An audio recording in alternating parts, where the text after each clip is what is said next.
अध्यक्ष माननीय गोविंद सिंह डोटासरा साहब को पधारे और आपकी बात राम राम साहब।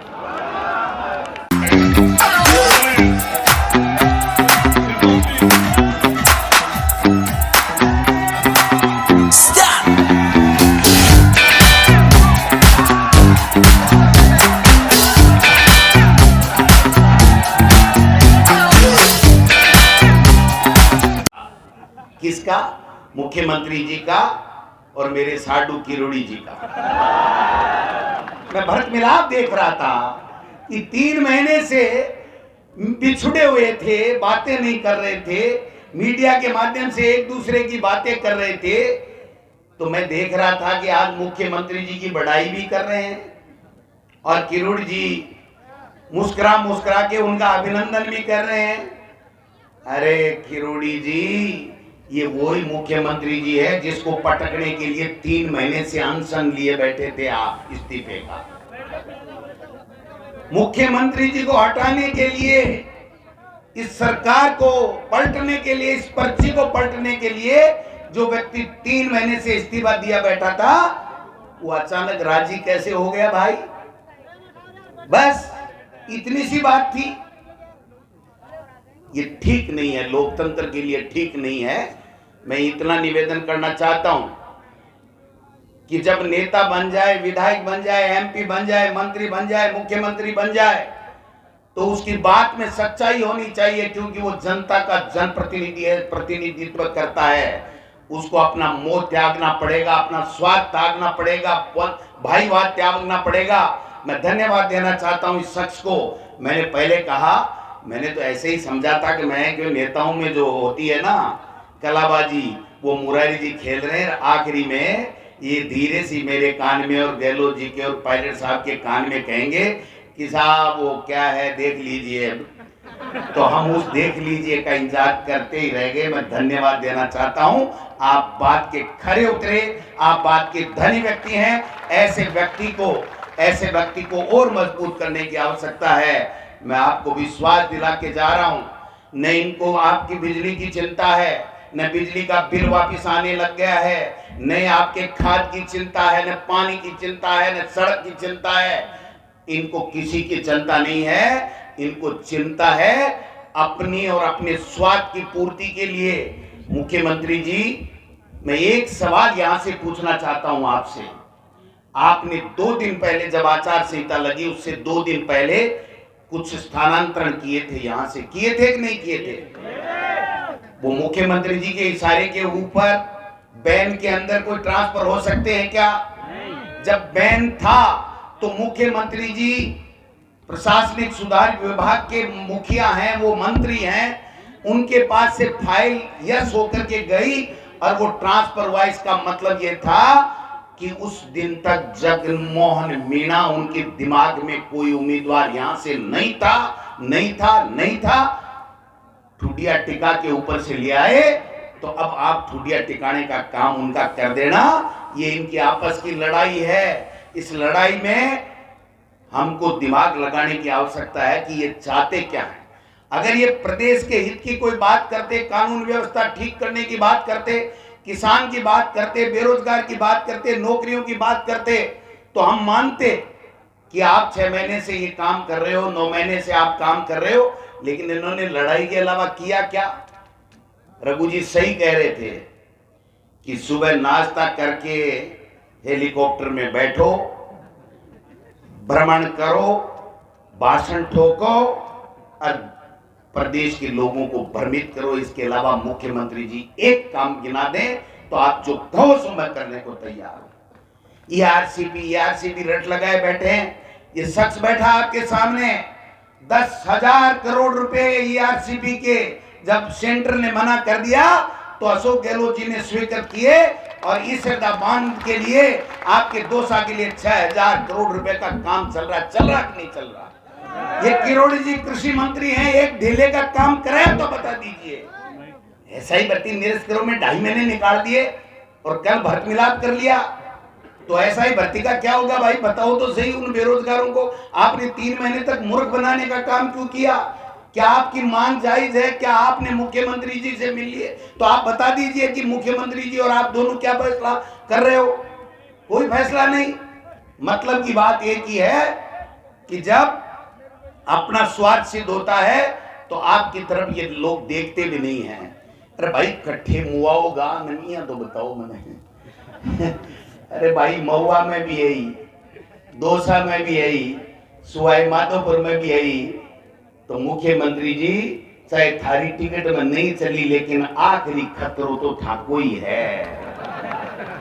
किरोड़ी जी एक बात ठान लेते हैं तो वो उससे पीछे नहीं हटते, ये मैं जानता हूं क्योंकि मेरे साडू हैं। किसी को बदलना है। अभी सही कह रहे थे रघु जी की 13 हैं, ये 14 हो जाएंगे तो मुख्यमंत्री जी आपका पता ही नहीं चलेगा। रातों में से जाएगा, पर्ची बदल जाएगी। खाम का अपनी रिस्क, अपनी मौत खुद ही क्यों बुला रहे हो? राजनीति में अपना घर तो सुरक्षित रखता आदमी।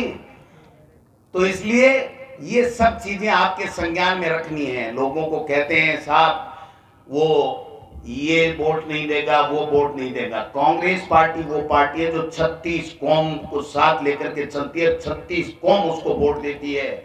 और मुरारी मीना, मैं आपको दावे के साथ लिख करके दे रहा हूं यहां पर, राहुल गांधी जी, सोनिया जी, खड़गे जी और हम सब की पूरी पार्टी आला कमान की पहली पसंद है। आने वाले भविष्य का बहुत बड़ा नेता है, इसको कमजोर मत होने देना। अगर इसको कमजोर कर दिया तो फिर ये ऐसे लोग हावी हो जाएंगे जो इस राजनीति को दूषित करने का काम करेंगे, अपने स्वार्थ साधने का काम करेंगे।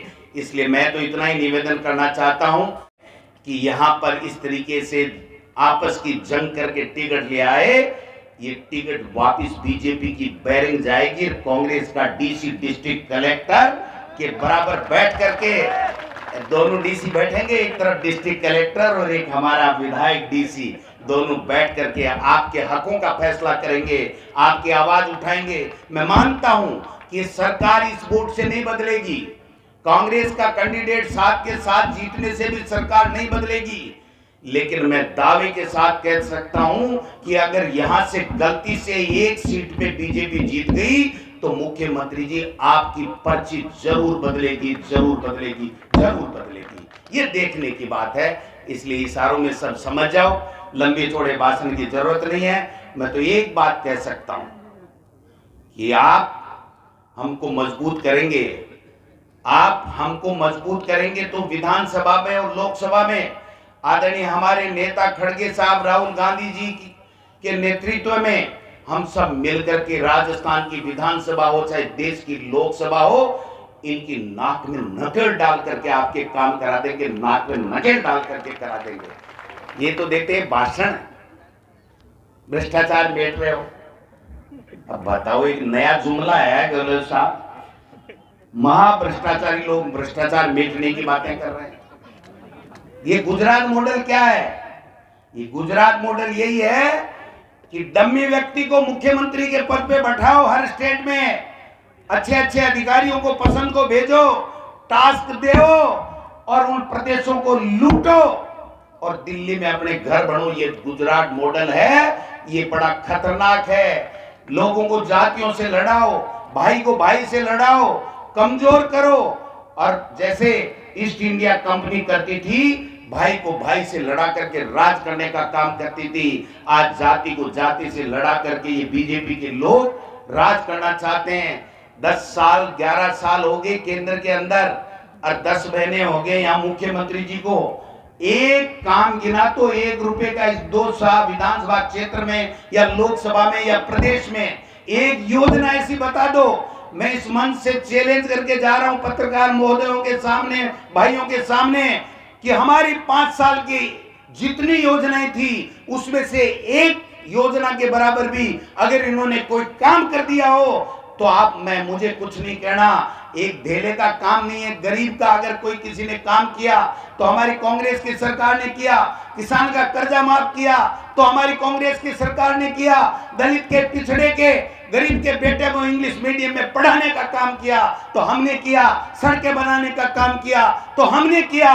इन्होंने तो आपस में नुक्ताचीनी की, एक दूसरे को नीचे दिखाने की नुक्ताचीनी की। इसलिए भाइयों, कांग्रेस के कार्यकर्ताओं से मैं निवेदन करना चाहता हूं, ये राजस्थान के अंदर एक इतिहास बनेगा। युगों युगों तक लोग बात करेंगे कि दौसा के वो लोग, 36 कौम के लोग, जिन्होंने एक गरीब और सच्चे इंसान को एमएलए बनाने का काम किया और उस व्यक्ति को एमएलए बनाया जो धरती से नीचे उठकर। मुझे कोई कह रहा था, साहब देखो आपके कैंडिडेट जो है वो टिकट से पहले ही कह रहे हैं कि साहब हमें जनता की सेवा करनी है।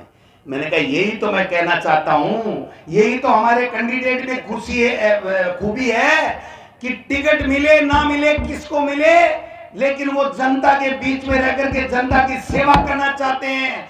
और जो बीजेपी को टिकटें मिले हैं, एक व्यक्ति का बयान बता दो टिकट मिलने से पहले, अगर कोई जनता की बात की हो तो मुझे आप बता देना। इसलिए माताओं बहनों देख लेना, जो किरोड़ी जी ने कहा है ना कि पत्थर फोड़ने वाले का नंबर अब आना चाहिए, तो ये डीसी बैरवा वो पत्थर फोड़ने वाला गरीब का बेटा है, इसका नंबर अब आना चाहिए।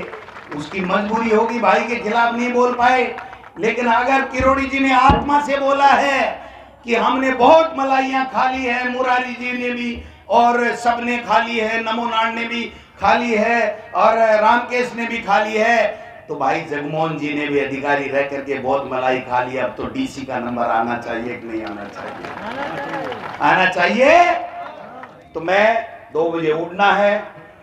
गहलोत साहब पूरी योजनाओं के बारे में, सब चीजें देश के बारे में, दुनिया में कैसे हो रहा है, मोदी जी क्या कर रहे हैं, वो सब बता देंगे। मैं तो देशी आदमी हूं। 11 मोरिया बुला दिया आने थे लोकसभा में, 11 मोरिया बुलाया लोकसभा में, तो भाई जी आदमी के आंख आगे हुए और आगे बीजेपी के बुद्धि में भी आंख उठी गए, यहाँ हो सके। तो एक निवेदन और करूंगा, आखिरी में एक बात आपसे चाहूंगा कि आपके इस डीसी को यहाँ के दौसा के डीसी के बराबर बैठा देना। यही अपील करने के लिए आप सब कांग्रेस कार्यकर्ताओं के सामने आया हूं। धन्यवाद।